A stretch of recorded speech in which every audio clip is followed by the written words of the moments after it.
I feel very comfortable around you. Okay. You have such a macabre about you. Shook my booty, man. This is going to be intense, so I don't know if I can say this. Ed Gein, he ain't mean, just a little misunderstood. This is possibly a Satanist. Where we, basically take our victims and we put them in the smoke room and then we turn them into barbecue. They're making a horrific killer. Yes. Huge. Chop Top kicks Candyman's ass. Like, you understand why a guy would keep people's livers in a jar. Well, it's easier than a can. Choppy Top. Yo. Oh. Choppy Top. Yeah. Bro, how did you come in and eat before you did this? By the way, you dressed up. I like it. Yeah.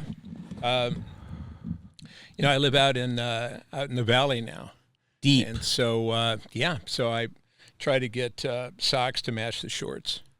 It's a kind of a fishing thing. You can see the socks. There's a fisherman there, and these are lobsters. And kind of harkens back to my days on Martha's Vineyard. Really? When I used to work in a fish market. Really? Yeah. How you live far? You don't have to say where, but you live far.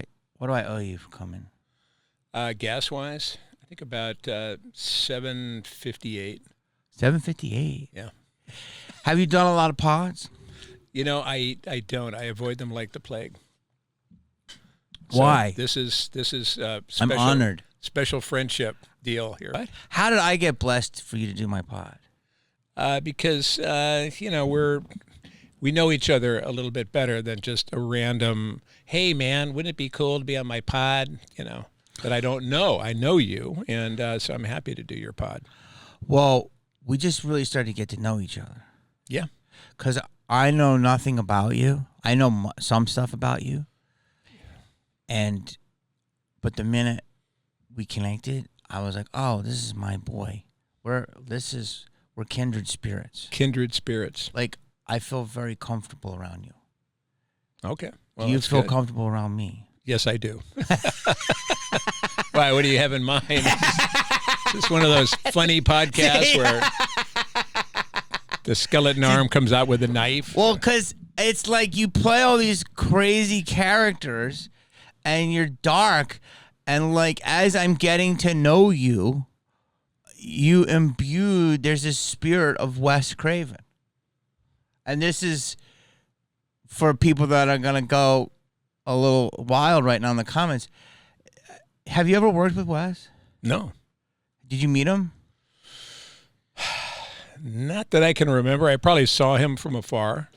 You have such a calm demeanor, such a British wit. You're drier than toast.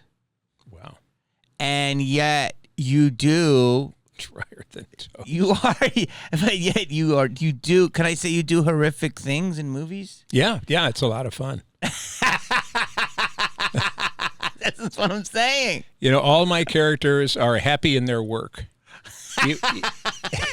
Even if their work is a little grim and sadistic and bloody.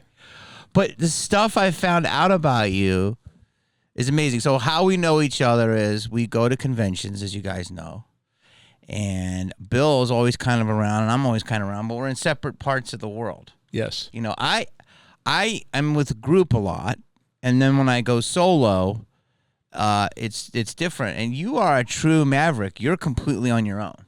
Yes. But do you ever do group stuff with different casts?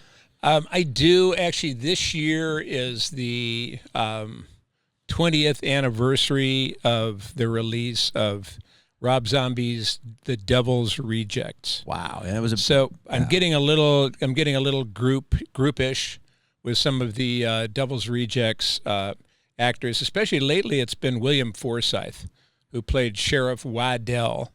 And I've seen William, a couple places in the last month and a half. So it's great seeing him. He actually lives I think he lives in Vermont. So it's good to see him on the circuit, and I love him. Billy Forsythe. Yes. An amazing actor. Yeah. Saved my ass in Germany once. A long story. I will tell you later. Were you at a convention, or were you doing? I was at a convention. Yes. Weekend of Terror, or whatever that's called. Oh. It was the one that's in like a weird church. I think my buddy's going to it now and he's making money. But it was in Dusseldorf. Yeah. Yep. What's that called? What's Dusseldorf called, or what the show is? The show. I thought it was Weekend of Horrors or something. I don't know. I don't want to be not booked again, but was it a weird? It was weird. A weird experience? Well, they bus you over. It Yep. was very cold. We sat there. You get a prepaid sum, and you just sign.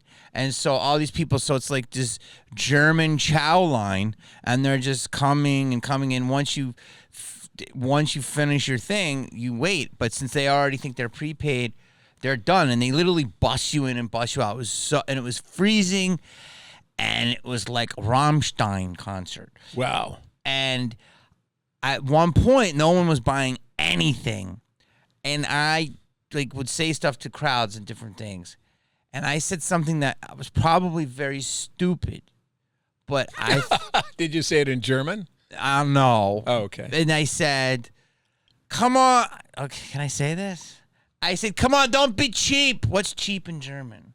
I don't know. Something. and I said, come on. You're going to hate this, so just get ready. I said, come on, sauerkraut heads. See that? That didn't. Well, I mean, I committed. And then, but is that terrible? Well, I don't know. Maybe it tickled their funny bones. Well, it did it. So then I went to the hotel that night. So you made enemies, not friends. Total enemies. There was a guy that was really strong. And he said, we are not America, bitch. We are not sauerkraut head. Fuck you. And this guy went crazy. And like the Hilton, Dusseldorf Hilton goes, I will fucking kill you. And Billy was there. And I had Nick. You know Nick the Dick? Not by that name. Big Nick Prick Dick. Nick Principe. Oh, yeah, I know Nick. Yeah. Beautiful guy. Yeah, I love him. Very large Duraflame. Yeah. Too far? So, see, this is what he does. This is why he's a beautiful man. He's so academic. He will not, when you don't want to jump in with something. So Nick was there, and this guy's trying to come at me, kick me. Wow. So he followed you from the venue to the hotel. Eating sauerkraut. Oh, my gosh. And no wonder he was sensitive. And he wanted to... And right when he a kick at me, Nick grabbed him perfectly, and the kick went right by my nose. And then he went, and then the punch went right by my nose, and Nick timed it perfectly. And Nick goes, don't make me break you, bro. And he was holding him up. He's like, Jamie, get the fuck out. I cool him off. And William Forsythe is there sitting like the Don that he is. And it was 1 a.m. and we're all drinking German beer. And he goes, are you guys going to make me get up? He was at that intensity. Yeah. He would just fuck the whole. And he's the greatest actor, the greatest guy. And I said, I'm sorry, Billy. I pissed the guy off earlier. I was stupid. I apologized to the guy. The guy would not accept my apology. Nick just held him until he just kicked air until he was completely tired and put him in a cab. But Bill was like, are you guys going to make me get up? Because, if Billy gets up, it's going to be a problem. Yeah, it's going to be a problem. I just watched his Dear Mr. Gacy, his John Wayne Gacy movie. Oh. And I couldn't even finish it. It was so intense. Just because he is so into the character. He who plays John Wayne Gacy? Oh, yeah. Oh. Yeah. It's weird. Michael Rooker, I've never been able. It's weird because I did a Criminal Minds, not to bring it back to myself, but I did a Criminal Minds. Right. And, it's a great way to show us different side of yourself as a comedian. So people don't expect it. So Michael, George Costanza, I'm so sorry. What's his name? Jeez, I'm so sorry. George, who guy played George? Yeah. I can't remember his name. George Costanza? Jason Alexander. Jason Alexander. Oh, that guy, right? Yeah. I was thinking Cheers for some reason. Norm. I was thinking Norm on Cheers. God rest his soul. Yeah. And so a bunch of James Van Der Beek, Frankie Muniz, all these different people did them. So I did one, And it's, you put the glasses on, and, like people say, let the costume do the acting. So I didn't do much, and it was very well received. And the character was an absolute evil monster. Right? Oh, good. And my sister could not finish the episode. And I said, it's me. I'm sitting here with you. She goes, I can't, Jamie. I can't look at you like that. I'm like, it's acting. She's like, I can't. So it was kind of fascinating, right? And so. Nice. Yeah. So I was like, I did a good job. And to this day, that is a lineage little thing in my career. Like, I have hardcore people that come up to me at cons and say, please, I love you. You're so psycho. Michael Rooker did something called Henry, Portrait of a Serial Killer. One of my favorites. Oh. And his buddy, Otis. I couldn't finish that. Yeah, was Tommy Tolles, the late great Tommy Tolles. And when Tommy was still alive and well, and we'd go to conventions together, I'd always say that's the real Otis right there. I'm Otis number 2. The real Otis is right over there, Tommy Tolles. Because Otis was, you play Otis. Was Henry's partner, and I play Otis in House of a Thousand Corpses, Devil's Rejects, and 3 from Hell. Based off of Driftwood, Otis Driftwood. But based off of that guy? No. But you're saying his other character's name is Otis, and he was a real Otis. Yeah, because the character's name was Otis. Wow. I mean, there's no. But people love your Otis. But yeah, they do, and they say, you scared the shit out of me. And I always say, what I hear is job well done. So thank you. And then they say, I probably shouldn't have done this, but I let my kids watch House of a Thousand Corpses. And I say, well, how old are your kids? They were 6. And I said, yeah, I call that proper parenting. So if they want to watch it. It was funny because it reminds me, many years ago, I was in England at a convention, and Ashley Lawrence was there. Ashley Lawrence from the Hellraiser movies. And she was sitting at her table signing autographs, and some guy comes up to her with a strange little girl, maybe 7 or 8 years old. And the father was kind of spooky too, and he comes up to her and goes, to Ashley, he goes, she's just like you. She's got the darkness in her. I just thought, oh, damn, I wish I could have seen that, because that was messed up. So she's got the darkness in her. Yeah. Does this stuff freak you out? No. Well, I'm going to tell you 2 things. I really love Damien Leone. Yeah. The director of Terrifier. Great guy. Oh, that Damien. I thought you were talking about, Damien in the movie. Damien Omen. That's a character. Yeah, the Omen. Yeah, right. Okay. I thought you were saying I love Damien. No, I serve him. No, this is the calm Satanist right here. This is possibly a Satanist. Hold on. Watch out, or the lobsters will start moving around. They'll migrate over to your legs and start snipping. I can't get this is because you're so charming, bro. Okay. Listen, Damien is the director of Terrifier. Yeah, I really think he's a great guy. Yeah, and I have not watched one frame of the movie. Because there's 3 of them. I know. Yeah. Because it looks horrifically gross, and that's no disrespect to him, but it looks like stuff I can't watch. Okay. So that's number 1. Now I'm going to get back to you being comfortable with it, but when parents come up to me at my table, and it's a mom, and she's like, she's seen all the screams, and I look over and it's a little 2-year-old going. That's good. I'm like, what? Yeah. Show him Barney. Oh, that's scary. Yeah, sure. Show him Elmo. I was raised on Bert and Ernie. Okay. Big Bird. Yeah. Jim Henson. Dark Crystal. This Dark Crystal was the darkest. The craziest thing I ever saw was maybe Raggedy Ann. I remember seeing Raggedy Ann at a young age. It was the cartoon, and it was so scary. When Raggedy Ann got torn apart? Maybe. It was a cartoon. It was crazy. Like the angry child, pulling off arms and heads. I know, it's great. But I don't like it when they bring their kids, and it's not right. But what do you feel? I don't feel the same way.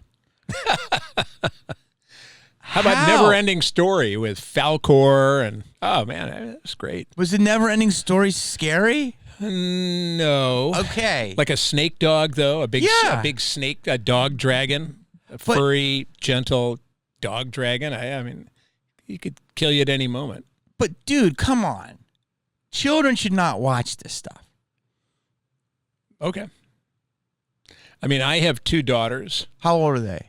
38 and 20, going on 27. By the way, you have no idea how old Bill is. And it's up to you to say it, but you don't have to. Well, you can ask Siri. This dude. Let's leave it up to Siri. Is Korean in his aging process. Yes. I mean, dude, you're incredible.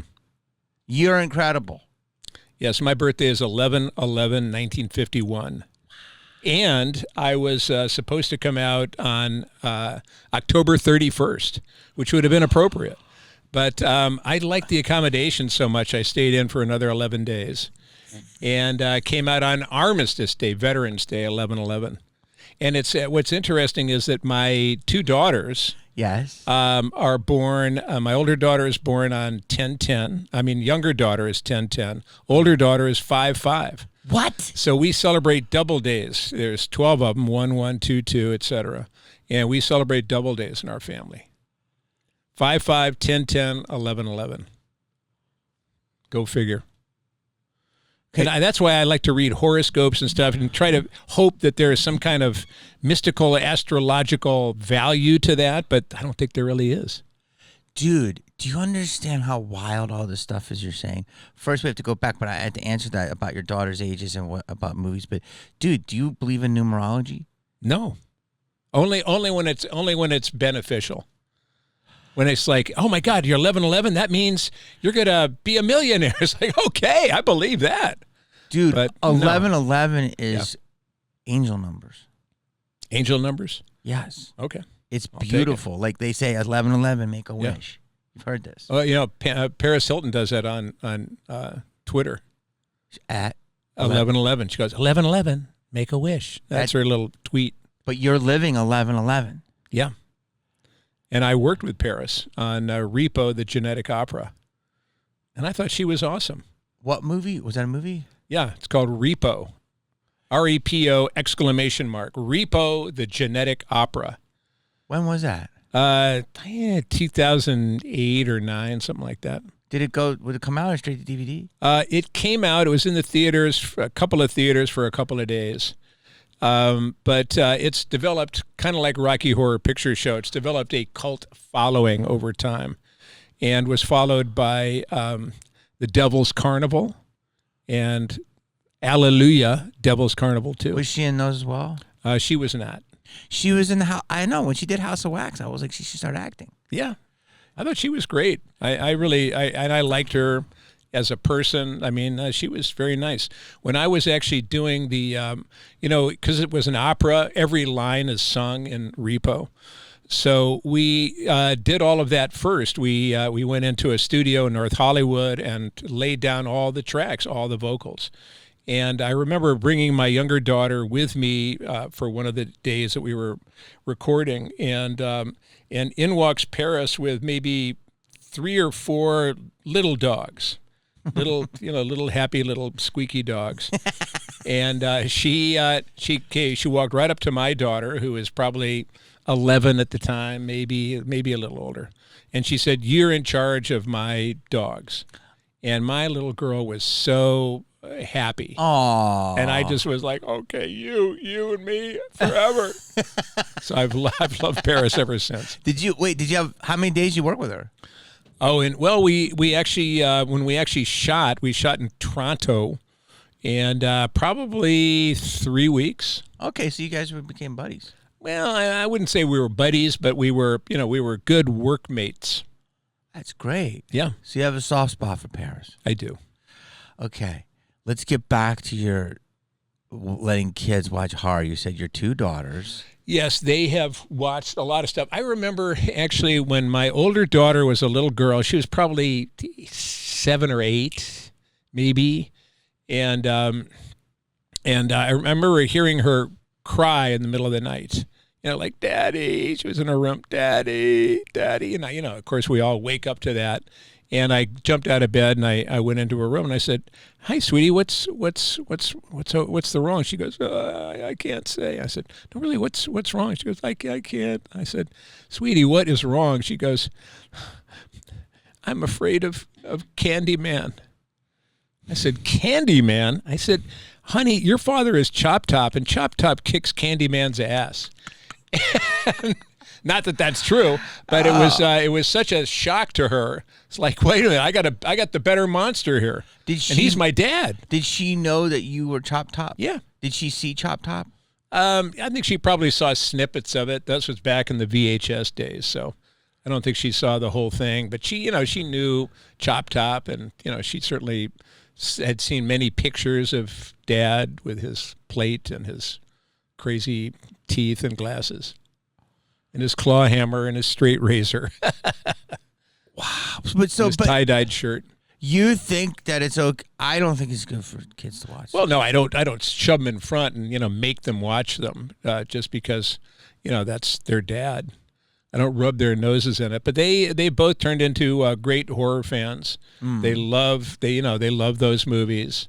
In fact, my older daughter is the one who really pretty stiff-armed me lately to go see Weapons. It's supposed to be incredible. Yeah, I saw it last night. Incredible. It was fantastic. It was a lot of fun. It was unpredictable. A lot of stuff is going on there. It's like, whoa. And also Amy Madigan, who's and my wife said she's like 74. She did a great job. She was wonderful. So Josh Brolin's in it. So I thought it was a lot of fun. Okay. Really was glad to have seen it. I just think that kids shouldn't watch horror movies. Okay. Well, duly noted. And they just busted John Bolton today. For? I don't know. The FBI just raided his house. Remember John Bolton with a walrus mustache? What size is he on? Size? Well, he was the Secretary of State under the first Trump. He wasn't trending. He wasn't trending. Well, yes, because they probably put a bag over his head and stuck him in the back seat of a car. What did he do? I don't know. I think it has something to do with classified documents or something. We know about those. They can get sticky. I've got a few, but nothing really earth-shattering. Why we bonded, for everyone to understand, is we went to a Texas Roadhouse. Yeah. And Bill ordered a steak. And they wanted to know if he wanted the steak with bone in. Bone in, baby. Because they said bone out, and you said... I said bone in. That's a ribeye. Yeah, who... What about, where's the rib in ribeye if you pull out the bone? So he said, what's a steak without a bone? That's right. And we bonded. So you worked with Tobe Hooper. Yeah. So I got to work with Tobe, who I consider another legend, and God bless his soul. But also I want to go back to Wes for a second. You have a calm demeanor like Wes. And what's funny is because you have all of this background of academia. You probably would get along with my sister. She's a big old academic. And you have a history of Yale and journalism and all of these different, both sides, you're both parents. Correct me when I'm wrong. And so you're very pragmatic. And I believe Wes I think he was a professor or a teacher at some point. Maybe. But he was very much like when he directed a movie, like just a guy in a button-down shirt. And, all right, so you're going to, when you cut her up and the entrails will come out, and everything was like, we were doing something horrific, but it was like a math problem. Yep. And that's why you have energy like that. And Tobe, I did a show with Tobe called Perversions of Science. Do you remember this show? No, I don't, but it's great. What a great title. On HBO, and it was me and Jason Lee. Wow. And Harvey Korman. Damn. and Chris Sarandon, who to this day, if I tell him, he literally thinks I'm a volunteer at the cons, which it's okay. You know, when he just said, it's so hot in the city or whatever, the Dog Day Afternoon. Just all people love him from a lot of things. It's Dog Day Afternoon for me. So he's crazy. He's been crazy all summer. Remember that?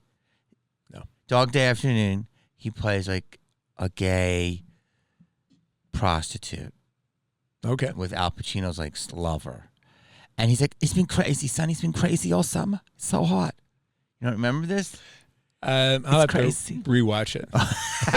You got to catch up when you're I don't even know if I've seen it for the first time. Dog Day Afternoon? Sorry. Dog Day Afternoon? Yeah. You got to watch Dog Day Afternoon. Okay. All right. It's mandatory. Okay. So, and watch it with your daughters. Because they seem like they love movies. They do, but they don't live with us. All right. I'm just me, the wife, and our 3 dogs. All right, watch it with the dogs. Yeah. So Chris Sarandon's in it, and so Tobe, it was incredible. So tell me if this is true. So we were eating at Good Earth. We went and ate on Ventura Boulevard. Remember that place? No. It was like a hippie joint. Okay.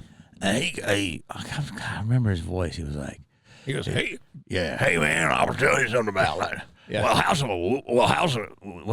was the first movie he did? Amusement Park House? Funhouse. We're not doing Funhouse. You know, Steven Saul. Hey man. So he told me something about. Well, his first movie was Texas Chainsaw. After Before. Yes, and he had told me he got the idea because I was at a mall with my mom, my aunt, and I saw these people. I said, "What's the quickest way to get through this fucking thing?" Yeah, that's a very good Tobe. That's how I came out, man. and it's how he was. Like, hey, man, we're all there doing that, and I'm doing this, and I fucking go through there, and I get right into the Radio fucking Shack, man. Like, so he was, he had told me that. Right. And I wonder if that is the lineage. But also, wasn't it based off a real guy? Well, it was supposedly based off Ed Gein, and I don't think Ed was really doing the chainsaws. He was. I think the Texas and the chainsaws were added. Put that in. Okay, yeah. So Tobe definitely did that. Ed's a Wisconsin guy. Ed Gein. What you say? Well, he's not Texas. He's a little farmer hat. Ed's Wisconsin. The way you say it, you give these guys. Well, that's Ed. He's that guy. Yeah, Texas, a little bigger, the chainsaw. Why can't you say Ed's a Wisconsin monster? Yeah, I could say it. But yeah. You're so laissez-faire about these people. people. I wrote a poem about him. It's a Cornbug song. It said, Ed Gein, he ain't mean, just a little misunderstood. Let's see, something. He dressed in his mother's skin. I would if I could. Black, brown, yellow, white, brown, yellow, black. I buy my skins right off the rack. Ed Gein, he ain't mean, just a little misunderstood. Did you write that or Chop Top? Well, Chop Top is kind of the Cornbug's lyricist and vocalist. So I think Cornbug was the group you did with Buckethead? Yeah, and Pinchface. Yeah. I know Buckethead. Who's Pinchface? Pinchface was his drummer. They formed a band early on in San Francisco called the Deli Creeps, with Maximum Bob was the vocalist, and then Bucket came down to the Deli Creeps came down south, and we ended up working, just me and Bucket and Pinchface, Mike Hakopian. Yeah. So we were a trio, really. But then Travis Dickerson would every once in a while jump on the Hammond organ. So you wrote a song about Ed Gein? Oh yeah, sure. Oh God, dude. So wait, is Buckethead now? He was Limp Bizkit. No, that was Wes somebody. No, Buckethead is Buckethead actually ended up in Guns N' Roses. And I think was the primary guitar player for Chinese Democracy, that phase of Guns N' Roses. No, Bucket. Bucket's its own thing? Bucket's his own thing, and he still travels around as Buckethead. So he wears a white plastic face mask and a Kentucky Fried Chicken bucket on his head. Yeah. And he is like the #1 guitar shredder, I think, on the planet. But that's just better my than opinion. Slash. I mean, you said number 1. Yeah. Oh, yeah. Absolutely. Wow, Number 1. that's a big thing to say, dude. Yeah. So wait, and then what about? I'm biased, but I mean, so he's awesome. Okay, so Bucket is the #1 shredder, and then I don't know who Pinchface is. Well, Pinchface was the drummer for Cornbugs and for Deli Creeps. Where did they come up with the name? I don't know. I guess he pinched his face or something. But the Deli Creeps. I don't know. He was a face pincher. But that was maybe he pinched like little chubby girls. I don't know what he did. I don't know where he got that name. You're you're so cute. Oh, ow! But what about the Deli Creeps? Yeah, I never really saw them in action. I didn't meet Buckethead until I was playing. I was in a play here in Los Angeles called Timothy and Charlie, and it was based on historical night that Charles Manson and Timothy Leary were side by side in solitary confinement in San Quentin. And true. Yeah. Is 100% true? They were both together, yes. And the playwright took that information and created this play called Timothy and Charlie, 2-man play, where the two of them basically interact with one another. And in act number 1, they interact. It's a fantasy. We have the Manson girls are dancing around. It's quite a play. And then act 2, we have taken acid, and we kind of throw our philosophies out there against one another. It was kind of like a philosophical debate. Did you play Timothy? I played Timothy. Who played Charlie? Gil Gale played Charles Manson, and I actually. Timothy Leary actually came to, I think we must have done, it was the Lost Studio on La Brea above American Rag. And Timothy Leary, probably if we did 10 performances, I think Timothy Leary came to 8 of them. And I became a good pal with Timothy Leary because a lot of people didn't want to play Timothy Leary, a lot of much better actors than I, because, he's a living, breathing guy. He's an icon, and he lives in town. And I was dumb, and so I said, yeah, I'll do it. So I did it, and I worked really hard trying to pound all those lines.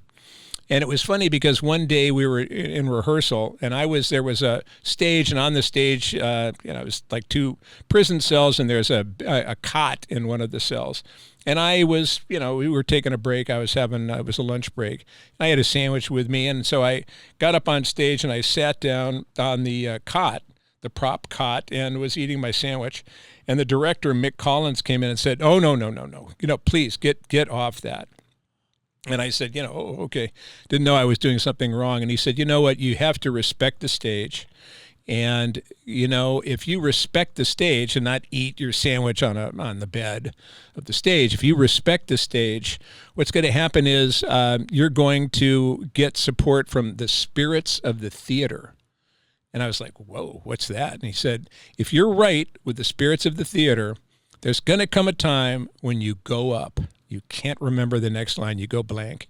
You're standing there. Everybody's watching you. The play, everything depends on you saying that next line. And if you're right with the spirits of the theater, they will come and whisper that line in your ear. And I thought, that is the coolest thing I've ever heard. So I got off the stage and never went on the stage with a sandwich again. And there came a time when we were actually in the middle of, whatever our performance was. And, this was Act 2, so we were on acid, and we were, swapping these, philosophies back and forth. And suddenly I went up. I just could not. I just went completely blank. I didn't know what the next line was. And I started to panic. I'd feel my gorge rising a little bit.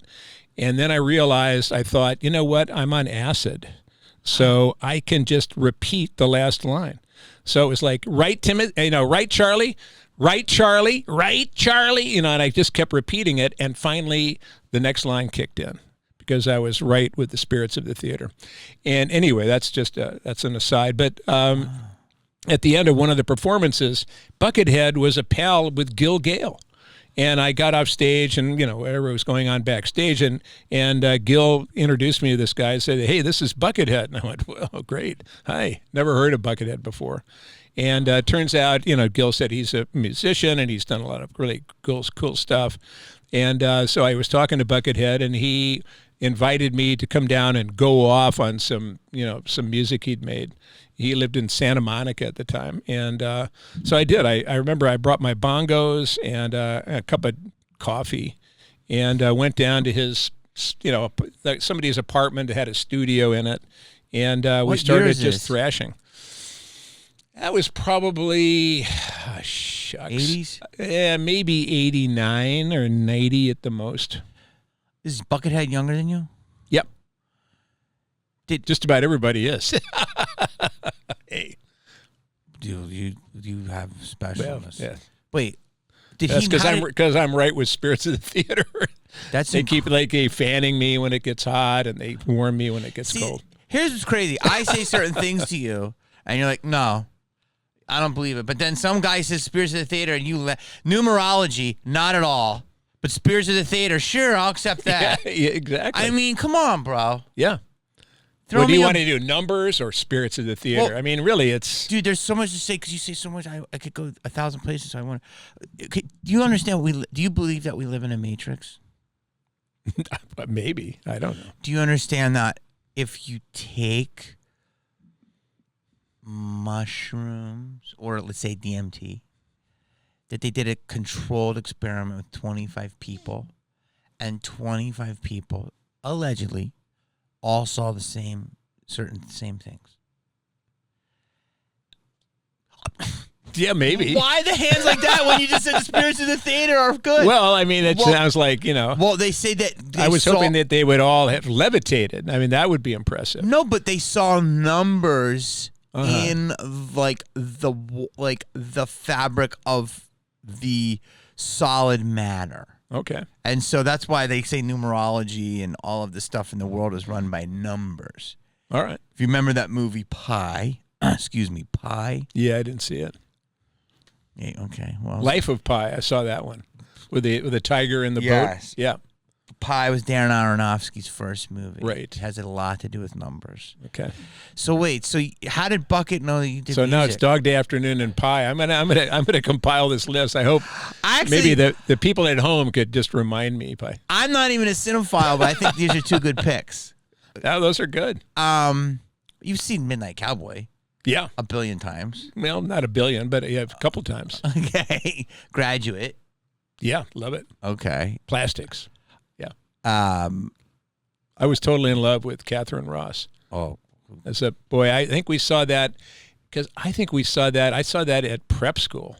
That was like the Saturday night movie. And I just was like, oh my God, Catherine Ross. Sam Shepard. I mean, not Sam Shepard, Sam Elliott. Was he in The Graduate? That's his wife. Oh, that's his wife. Yes, that's right. And they're still together. They've still been together a long time. I think they live in Malibu. They may well. Doesn't everybody? I know. Well, I did a movie years ago that was supposed to be a cool independent, and it went straight to Skinamax. Remember those type of movies? Was it a porno? No, but it was a shower scene. It was like my first shower scene, but I didn't show. But the woman kind of did. And Sam Elliott was in it. He was a prosecutor, and I was a criminal. And I just remember, I'm trying to do this, but he had a movie coming out, and we're talking about next projects. I said, "What's your movie?" He goes, I just remember. I'll never forget. He said it to me because he goes, that's a hard. He goes, "The Contender." It's called The Contender. I'll have to do him to Contender. That's good. He said, "Hey, there's a movie." No, that's not. That sounds like Buffalo Bob. Well, you fuck me. I fuck me. But no, The Contender. I don't know. He had that big ass mustache, and right. It was The Contender. I don't know if you remember that movie. It was about 2000. I didn't see that. It was like a lawyer. I'll put that on the list. I don't know. Dog Day Afternoon, Contender. What was the other one? No, I never saw Contender. Pie.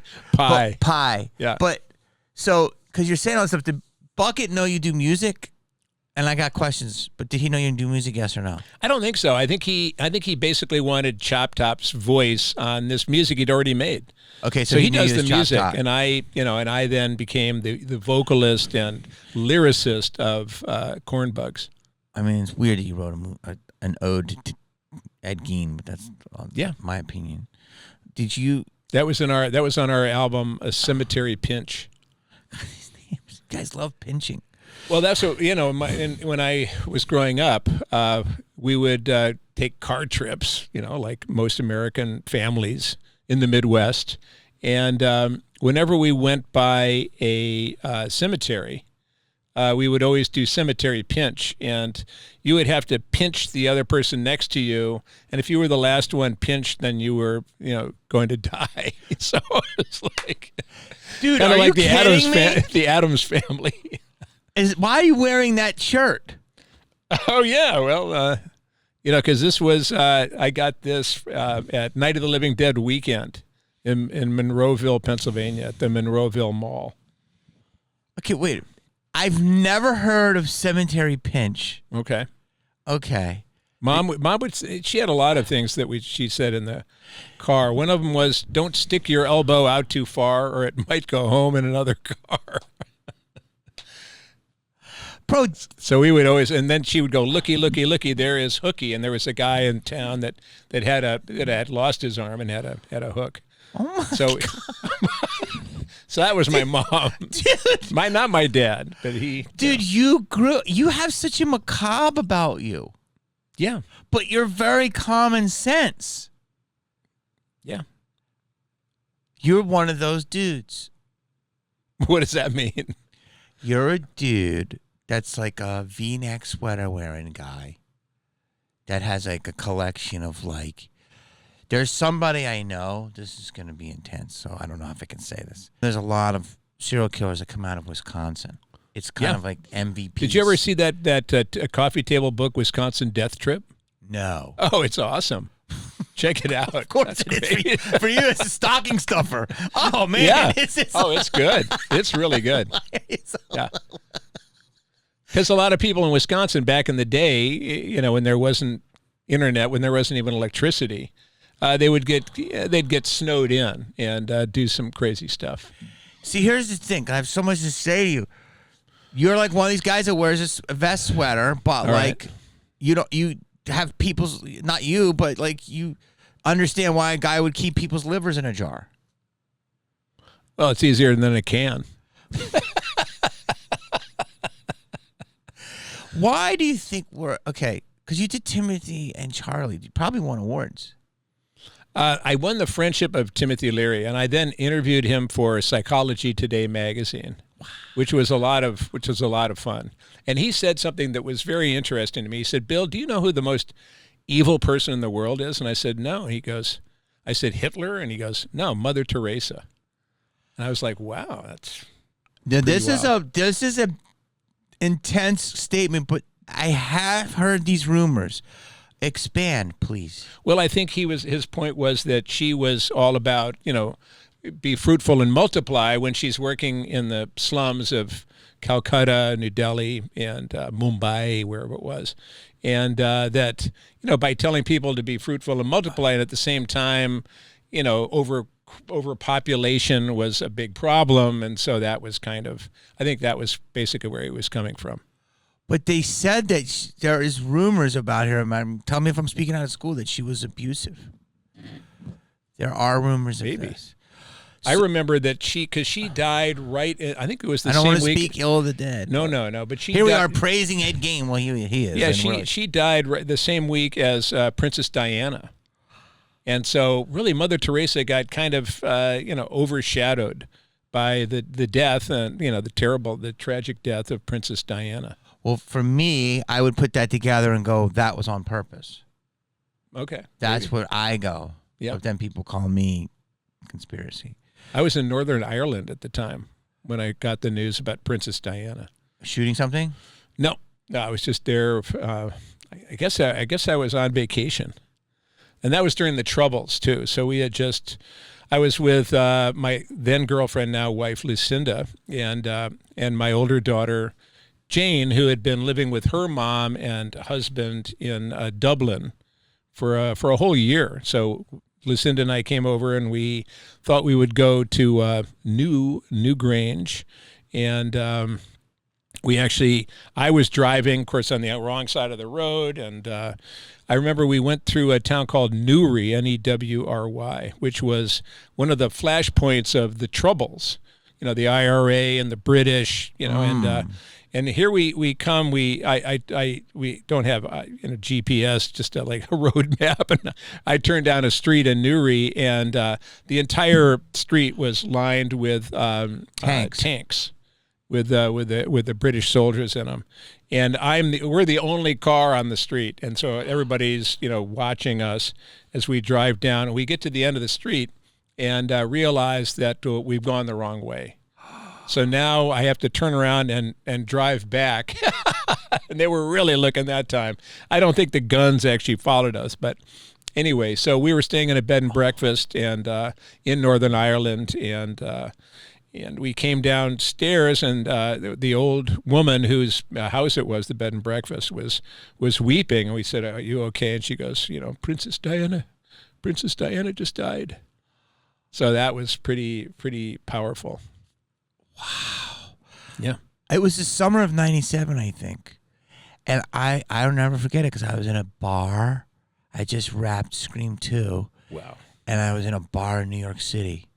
And he came on the TV because I was with the executive from Dimension, and he really took care of me, Richard Potter, and really shepherded me in the Dimension family. And we were drinking, and it was like, what? And the whole bar, the whole city was just, New York City, I'll never forget it. Yeah. It was just like, I think it was late. I think we got the news late. Yeah, probably. And it was just a shock. It was, everyone was like, wow, it was just nuts. But Timothy Leary, was he a CIA asset, do you know? He didn't tell me. Charles Manson. Never met him. Victim or perpetrator? No idea. I mean, CIA asset or not? Do you understand the theory I'm telling you? I don't know. Okay, so the whole thing is, so do you know the history of Laurel Canyon? No. Wow. How can I teach you something? Because you're so smart. Okay. Laurel Canyon is one big CIA operation. Do you know how much the CIA invests in Hollywood every year? Allegedly. No. 10 billion. 10 million? Billion. Oh, yeah, I was going to say 10 million. 10 million is I'm waiting to get paid.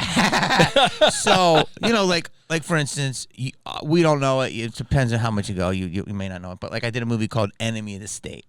And this is now my brother, who's very smart and paranoid, says, oh, the movie's still ahead of its time. And it was basically about the NSA. I never knew. But on that set, we had tons of NSA operatives, and they learned, and we taught, and we met SEALs, and it was for authenticity. But they work with the government, right? So there's a ton of stuff in there. So Laurel Canyon, if you look at a lot of the music stars, their parents somehow worked in some faction of the government or intelligence. Wow. So, and if you look at Mama Cass's house. Right. Her house is legendary, passed down from Mama Cass to Ringo Starr to Dan Aykroyd, now to Beverly D'Angelo. The house is historic. And so Laurel Canyon, Jim Morrison, Brian Wilson, I mean, it's the surround of sound, right? Okay. So Charlie Manson, this is why I say Hollywood, there's really no barrier to entry, was a singer, right? Yeah. And he went up and became friendly with some of these guys. And they say that he was, you know what MK Ultra is? I know what that name is. I don't know. CIA Okay. basically does a program, and it's basically a Manchurian Candidate. And they say that he is, and they say that the hate Ashbury district was ground zero to put drugs in the streets, basically to form the hippie movement. And the hippie movement was beginning of the pushback of normalcy in society and starting the erosion of the nuclear family. And so the rumors are that Timothy was the acid god, and it was all part of the government. But you've never heard it. Well, it sounds good. Well, I mean, it's, I say this. Now, I don't know I'm glad enough, he was friendly to me. He was very nice. which is wild. But Charles Manson, if you ever listen to some of his rants, they're incredible. Yes, they are. I have. I've seen a couple of them. And technically, he never murdered anybody. Right. Now, the people that you're talking about are monsters. Okay. But Charles, he was a mind controller.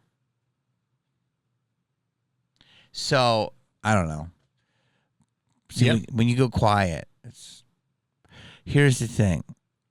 Why is our society... like, you are really in the macabre. Like, you grew up with some macabre things. Yeah. And that was just your upbringing? Well, no, I was raised, my mother raised us as Christian scientists. What is the scientist part? Christian Science is a religion, Christian religion formed, started by Mary Baker Eddy at the late 1800s in Boston. And it's a religion that says that injury and illness are illusions, and that if you know the truth, of course, being that you don't have that illness is an illusion or that injury is an illusion. That if you are good with God, I suppose, and really know that is an illusion, you can you heal yourself. And so, it didn't really work for me. I was like, I want to hop on board with this. I remember I was about 10 years old, and I was in Sunday school, and our teacher was Merritt Paulson. I remember he had really long nares, like the openings of his nose, really long ones. With what are they called? Nares. It's a crossword puzzle word, nares. And, with some, a lot of hair coming out. But anyway, he was telling us as we were sitting around this. Is that nose hairs? Nose hairs, yeah. Nares. Well, nair is the opening, the nostril. Oh. Okay, and then whatever comes out is just hair. Okay. But anyway, Merritt was telling us, little 10-year-olds, that, and I guess this was kind of Christian Science / Platonic philosophy, the world of caves versus the world of ideas. He was saying that the table that we were leaning on was an illusion, and that there was the perfect table was in heaven, but this was an illusion. This was an imperfect manifestation of the perfect or real table. And I remember thinking, okay, I mean, I get what he's saying, but I remember barking my knuckles on the tabletop and just thinking, that's fucking real. I mean, I might be, and there's no hell in Christian Science, but wherever you go, where you don't go where the grapes are, whatever the deal is, I wasn't going to go there because I thought that I said, I'm living my life as though that were real, the table were real, and so I don't know where that came from, but anyway, so. Yeah. So that's how I was raised. I was raised as a Christian Scientist, so I always felt a little guilty if there was. I felt guilty that that I wasn't more of a Christian Scientist. But when I got to drinking in New York City, I do remember thinking. I mean, Christian Science came in handy as a philosophy of denial. Because I was thinking, okay, do I save my money and take a cab uptown, or do I spend it on another Heineken? And then my little brain would kick in, going, well, it's all an illusion anyway. Might as well get the beer. I'd be like, all right, I'll take another, and then take the subway uptown. Well, actually, it's smart because you took the subway. Yeah. You learn about people. You study nature. You're an actor. That was during the days of Bernard Goetz with his 75 millimeter pistol riding the subways, and you live your life around serial killers. Yeah. Your timeline is this serial killer or that serial killer. And I rode with the Guardian Angels on the subway. I wasn't one of them. Yeah, the originals, Curtis Sliwa and the gang. Because I was actually covered. I wrote a story for Omni magazine about the Angels and about So rode with them. Bernard Goetz was not was he Summer of Sam? No, that was not Summer of Sam. No, that's David Berkowitz. Berkowitz was different. Yeah. I bet you can name them all. A few. So Mark Bernard David Chapman. He's the one that shot John Lennon. John Lennon, Not yes, good. out front of Dakota, Yep. where they filmed Rosemary's Baby. Yeah, I don't like any of them, by the way. I'm not like a big fan of them. But, No, I know. Except when you're writing a song about them. well, Ed Gein. He's Wisconsin, so come on. That's he's not like an urban guy. He's Wait, Bernard Getz was the killer? 45 caliber killer was that was Son of Sam. Bernard Getz, yes, he shot some kids that were, I guess they were trying to rob him on the subway. He was like a vigilante. He was a vigilante, okay. And then he got off. I mean, somehow the jury acquitted him of, more serious charges.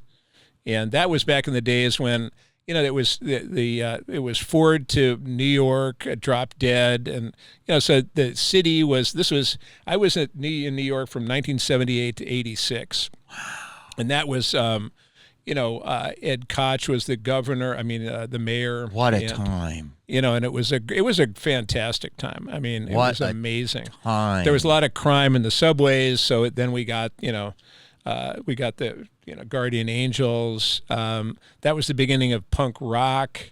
That was the Mud Club where I used to hang out all the time. That was Studio 54, and so that was the disco was also happening. Did you go to there? Oh, hell yeah. How'd you get in? I got in because I was working at the time for Us Magazine. And Us So Magazine. you were a journalist in the beginning. Journalist, and I was writing something called the Us Magazine TV Hotline, which was a gossip column. And back in the early days of Showtime, there were they would show movies, but then there was a lot of interstitial time. So between the movies, there might be 2.5 minutes or 3 minutes or whatever. And so I would write these gossip columns that were never more than 7 lines deep, 30 characters across, and no more than 2 pages per. And they would literally, they would crawl across, the letters would spell out across your black TV screen. On Showtime. Yeah. Yeah, in between movies. And that's what I did. I wrote the Us Magazine TV Hotline. And I was in line waiting in front of Studio 54 one night. Mark Beinecke, the blonde guy, was the doorman. And there was a bunch of people trying to get in. And I said, Mark, Bill Moseley, Us Magazine. He goes, oh, yeah, prove it. And I go, and I had an Us Magazine. I had a yellow and black Us Magazine $1.50 Bic Click pen. It said, and I said, here. And he looked at it and he goes, oh, and he opened up the little cord and in I got. And from then on, he'd see me and, wave me in. I was a lucky guy. So wait, and this was, you had to be about 27 at the time. And you didn't go to Yale. I did. You did go to Yale. Yeah. Both your parents teach there, correct? Neither of them did. But no. they were my dad and grandfather were Yaleys. Yaleys, okay. So it was funny because both dad and my grandfather were All-American football players for Yale. And incredible. And you went the other way. Well, I ended up selling hot dogs at the Yale Bowl. I did not play football for the Yale Bulldogs. But are you athletic?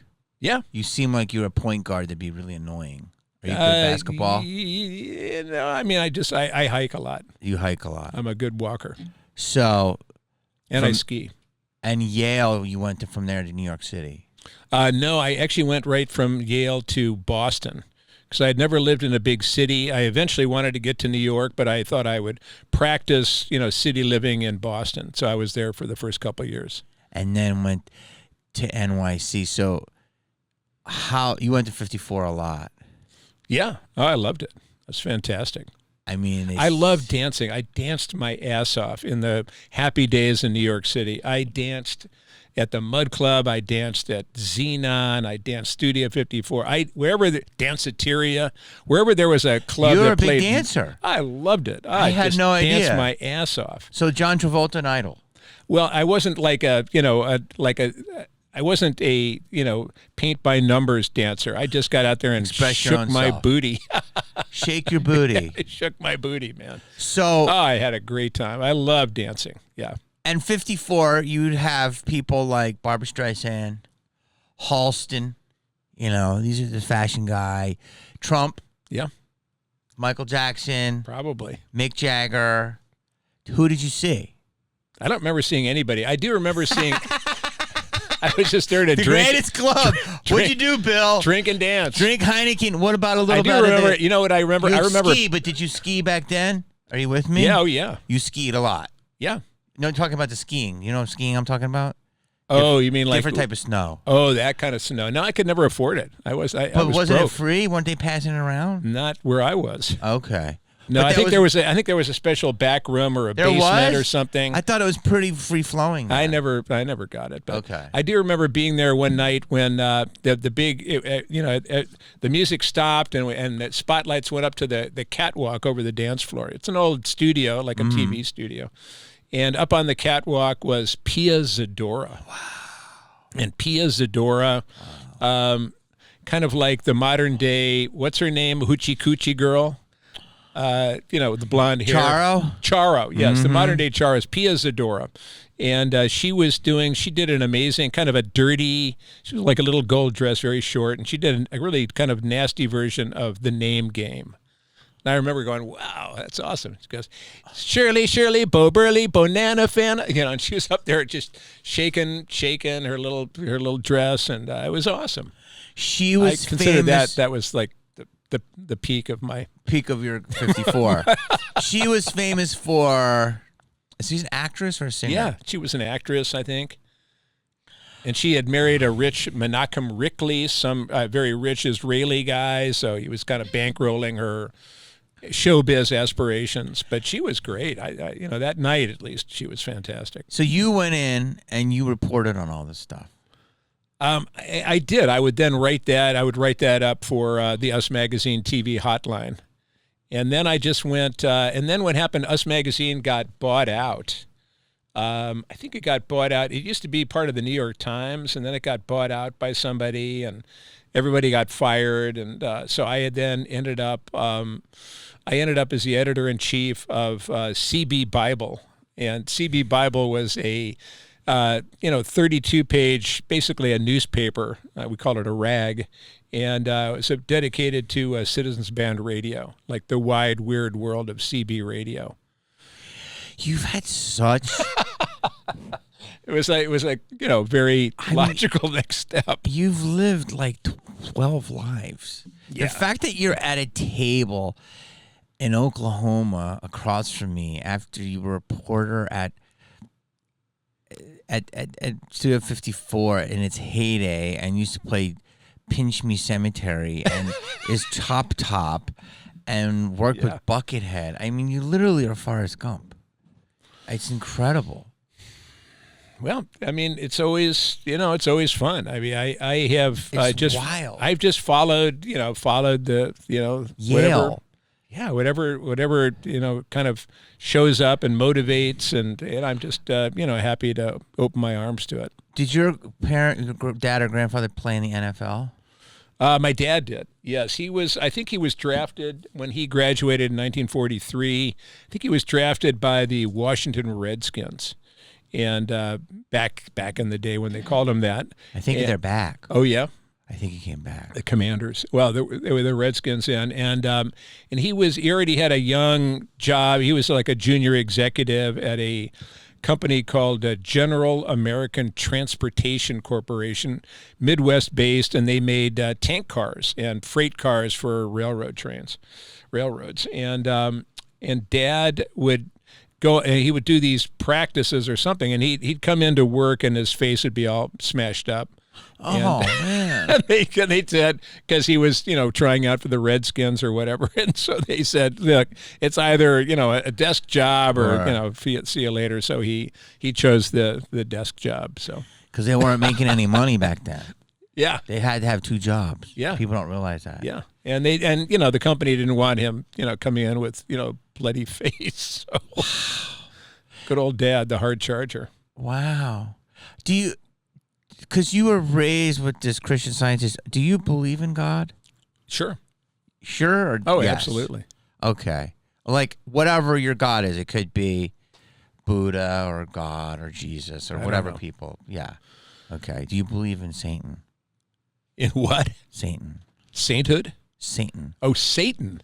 Mm-hmm. I don't really know. How? Oh my God! No. Do you know that like you're Like a dude in a red suit and little horns on his head and a pitchfork and a funny tail? No, I don't. No, dude.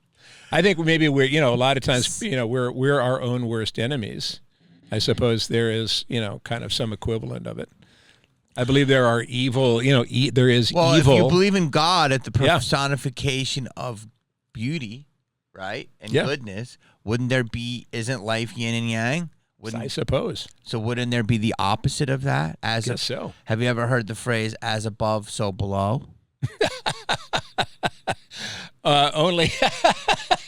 I was gonna make some joke about Make a joke. like a restaurant, Make a joke. with the restrooms in the basement.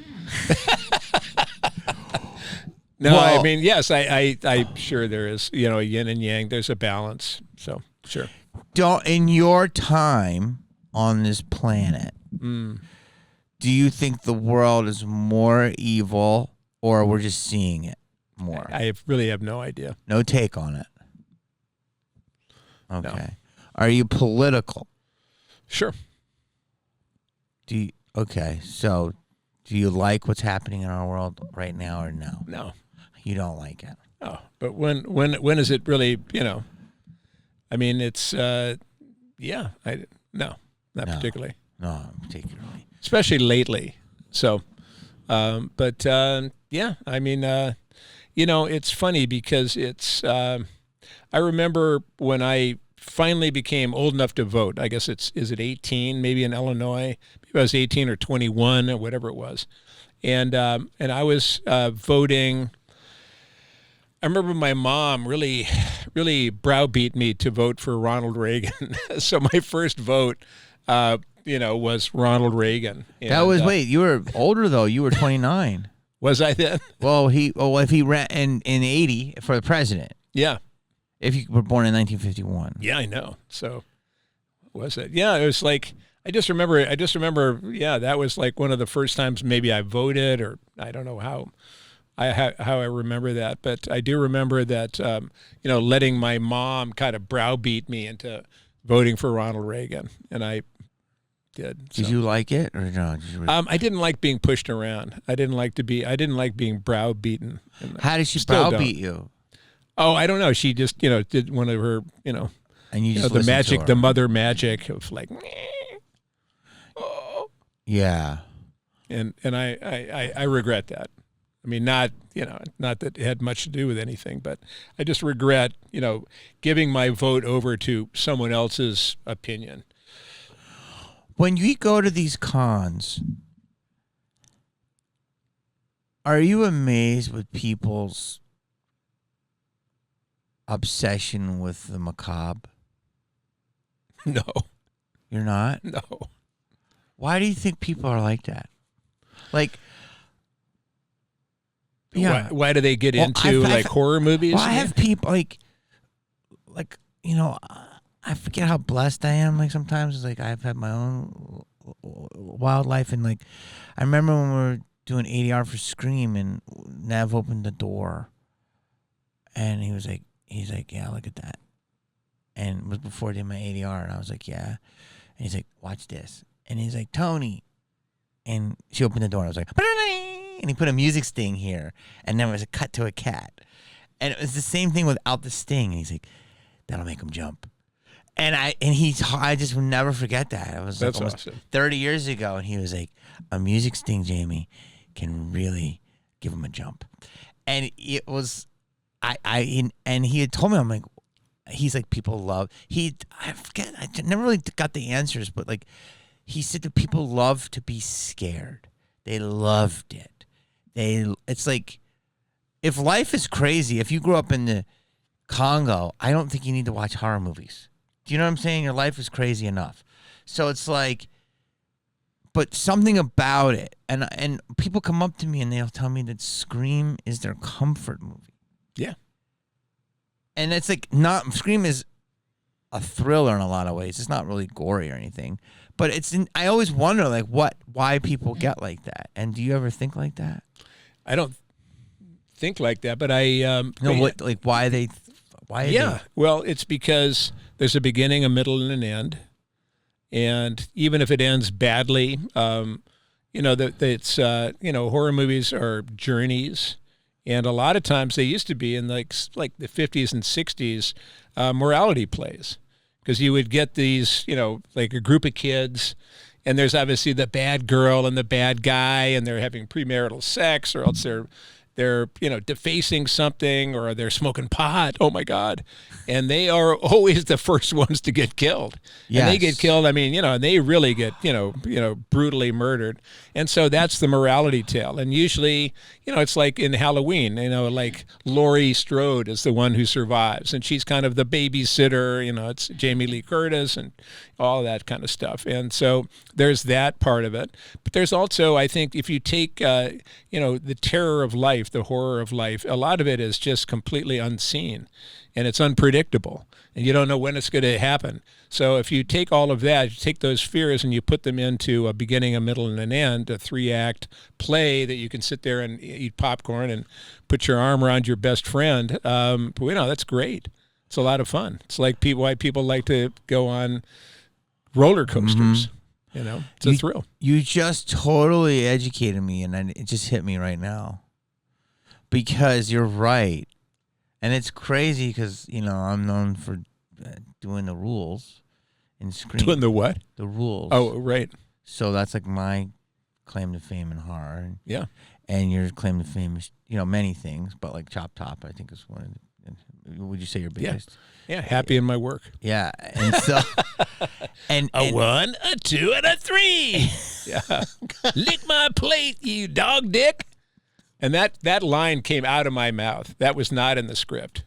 I didn't even know. I was, LG, Lou Perryman, the great late Lou Perryman said, "Hey, what are you doing down there, you little son of a bitch?" And I was like, "Hey, lick my plate, you dog dick." It literally came out of my mouth. And then boom. And it was like, and now it's become, probably the most requested thing I write on my little 8x10s at horror conventions.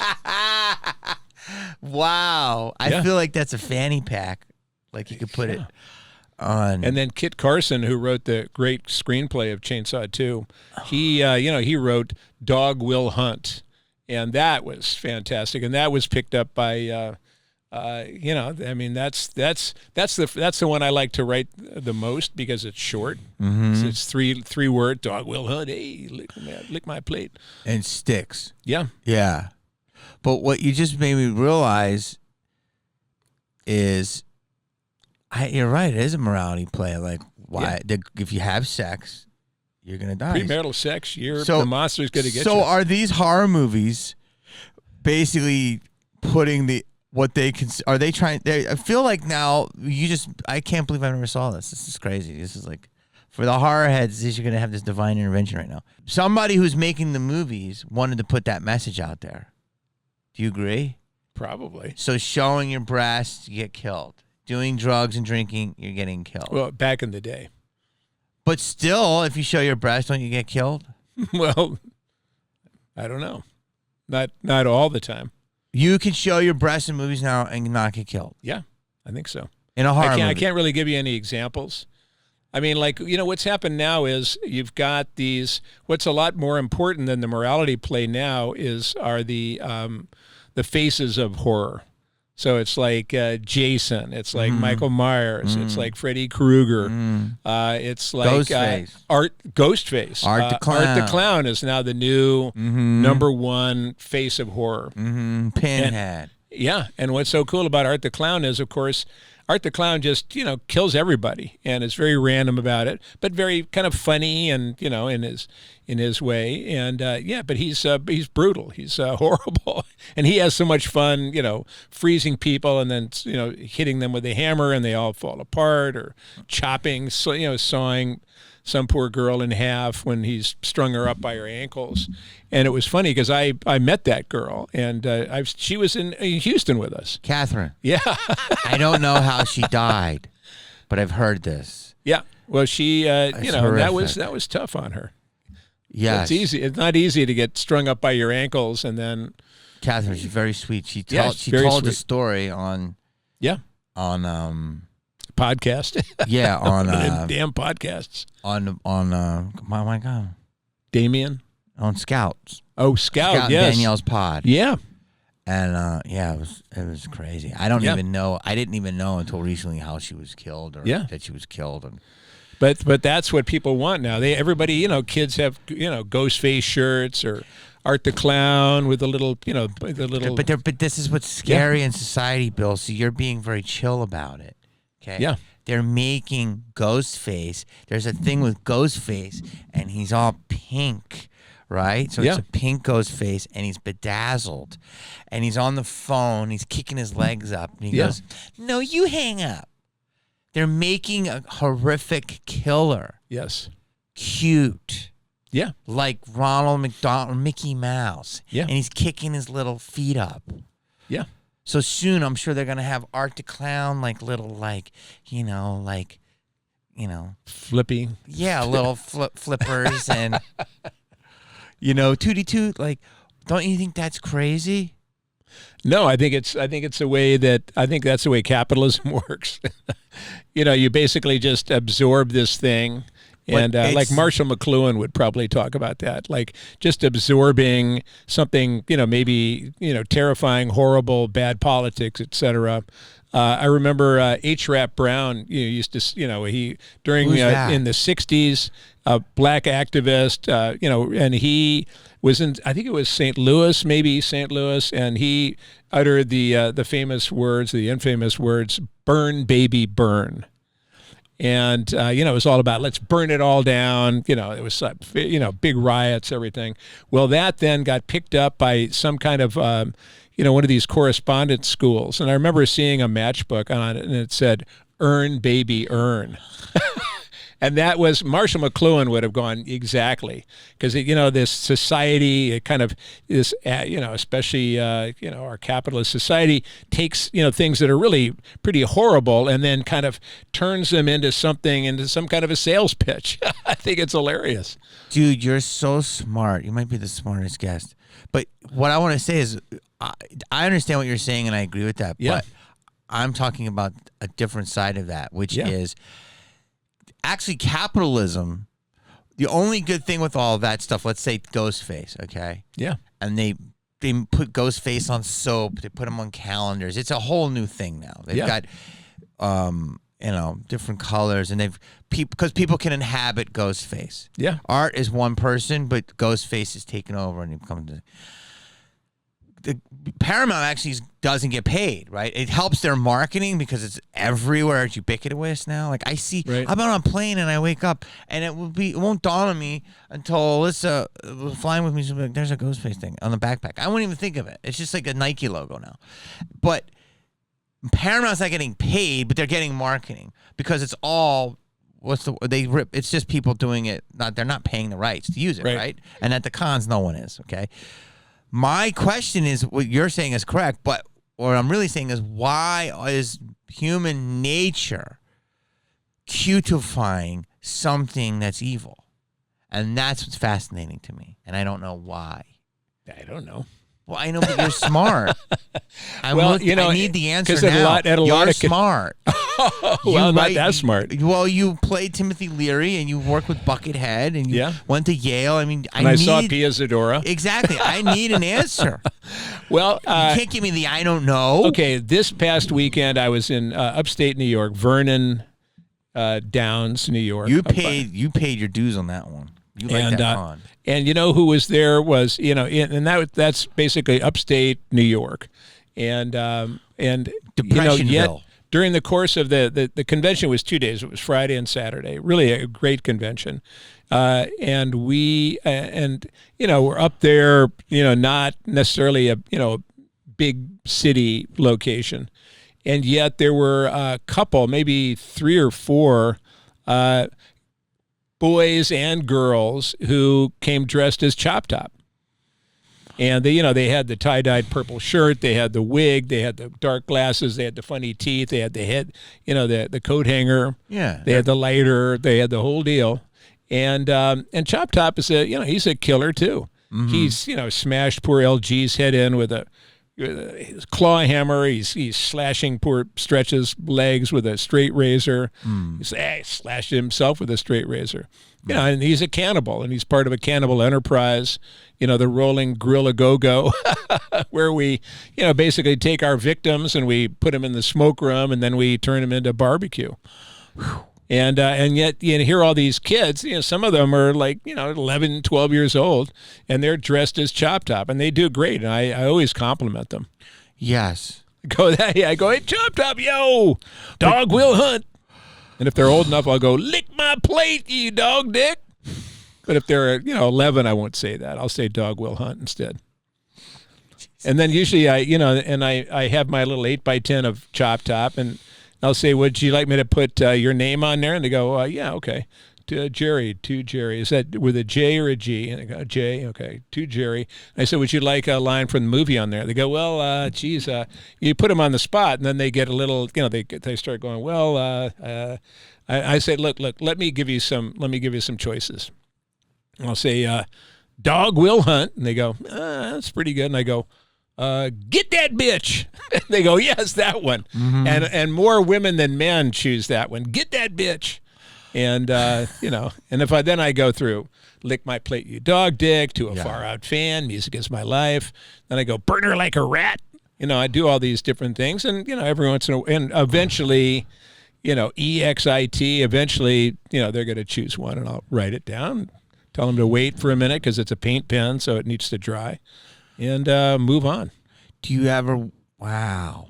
I know, but my question is, do you ever think that that's weird that people celebrate these things? No. Why not? I think it's really comes down to, you know, that's their approach to life. That but if they find that's fun, entertaining, you know, it used to be, you know, people would gather to watch prisoners hung by the neck in the public square. I mean, you know, there's a lot of things that, you know, are not exactly nice things that, you know, attract people, that people enjoy. It's like women, a lot of women are into like the show Snapped. You know that show? I don't know it. It's when wives and girlfriends snap and they kill. And they kill their husband and children. Yes. Yeah, well, and there was a huge billboard. I used to have a joke on Sunset, and it was a new series called Why Women Kill. Oh, right. I think I was saw like, that. do we need to give them more ideas? You know. Well, I got to say, my comfort show, and I'm on the road, and I'm on the road a lot for these, you know, conventions and for work occasionally. But when I'm alone in my hotel room, my comfort viewing is Forensic Files. That's different, though. Are those murders? Yeah. Oh, they're always murders. But that's like puzzles. Yes, but I mean the basic premise is, you know, it's there, you know, somebody has killed somebody. Yeah. And now we're trying to figure out who did it and why. Well, maybe there's like a micro hair or some little fleck of blood or something, and they send it to a lab, and they. But I could see you into that because you're scholastic. Is that okay to say? Sure. And I can see you wanting to figure out things. Yeah. But like, well, that's my approach to acting, basically. Which you is figuring out things. Yeah, so you're probably different that way. Like I'm like an emotional. Well, me too. But I you know, you have to figure out. Okay, you have to figure out what's happening in the story. Yeah. So what's happened? How do I feel about? What do I want because of it? How do I go about getting it? Exactly. So four questions you ask. Wow. You like that? Yeah. That's if anyone. Here's your Oscar. If anyone wants to be an actor, those are the four. That's it. Yeah. And it's pretty simple from there. And then you just go before any scene. And I'll tell you, you figure out what your timeline is. Yeah. It's tough because we shoot stuff out of order. Yeah. But my whole thing is this, and I know you got to go, is that I always tell people that, like, people line up, and there's huge lines for my co-stars, Matt and Skeet. Yeah. And then they get to me, like, they spend all this money, and you know, like, they want them to, like, pretend to stab them or choke them, and then they get to me and they say, hi, and I say, what's up? You guys want to make a memory? And they go, we spent it all on Matt and Skeet. And I'm like, I had this whole rant, and I was like, here you guys are. You go to the killers. You want to get killed by them. You spend all your money, and the guy that wants to help you out, it's a high. And it's just, that to me is not, I don't know if it's an allegory or it's a symbol of society. They want to be with the killers, and yet the guy that wants to help them, no. Well, yeah, the simple RX for that is show up in a Speedo. They go, whoa, hey, let's forget them. Let's go to that guy in the Speedo. So the guy who's even a good character, a nice character, in his Speedo, I'll get a couple more autos. I think so. I think the Speedo will help. Wow. Some people would call that a banana hammock. Right. Buddy, you're awesome. You're so interesting. I appreciate you coming. Do you want to promote anything? I love that you did my pod because you came a long way. I owe you something. And you also, are such a mind on you. And I know you don't talk. I don't talk that much. You do talk, though. At Texas Roadhouse, you talk a lot. Yeah. I mean, not over talk, but I was so happy to find Texas Roadhouse. Yes. And to get that bone in, that ribeye. We love the best ribeye I've ever had was Sir Scott's Oasis in Manhattan, Montana. That's fucking great. That's outside of Bozeman. Ooh. Sir Scott's Oasis. So you're out there listening, check it out. I would want to go there. Ooh, boy, that was good. You know Linda Blair. I do. And I was talking to her last week. We were on the airport shuttle together, along with Catherine Cut in Half. Yeah. Which is crazy. She's so sweet. I can't believe I didn't know that murder. Yeah. There's a con in Brazil. And Linda's like, we all got to go to Brazil. Wouldn't that be great? Okay. Okay, you don't have to go. Be more excited, Bill. That's a long flight. But Brett. All right. We're going to eat meat. Yeah, that's true. You like meat. I do. Your character's like human meat. Yeah. It's barbecue. Yep. Okay. Do you have a website you want to plug? It's down, so no, not really. But my social media is Chop Top Moseley. So that's on Instagram and whatever else is out there. What is it called? X now, Twitter. X. Facebook. It's all Chop Top Moseley. Chop Top. And that's Moseley. Yes.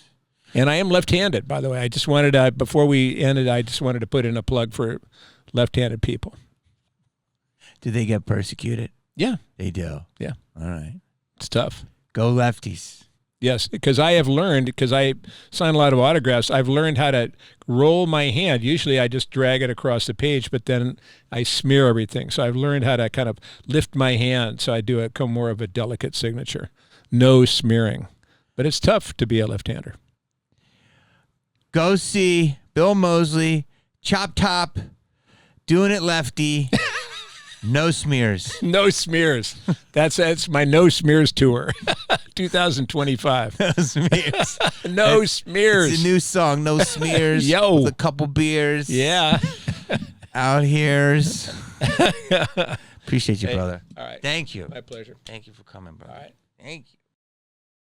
Anyone's talking, they're blockers. That's not why I came to you know fucking backwards. Bullshit. I hate to break it to you.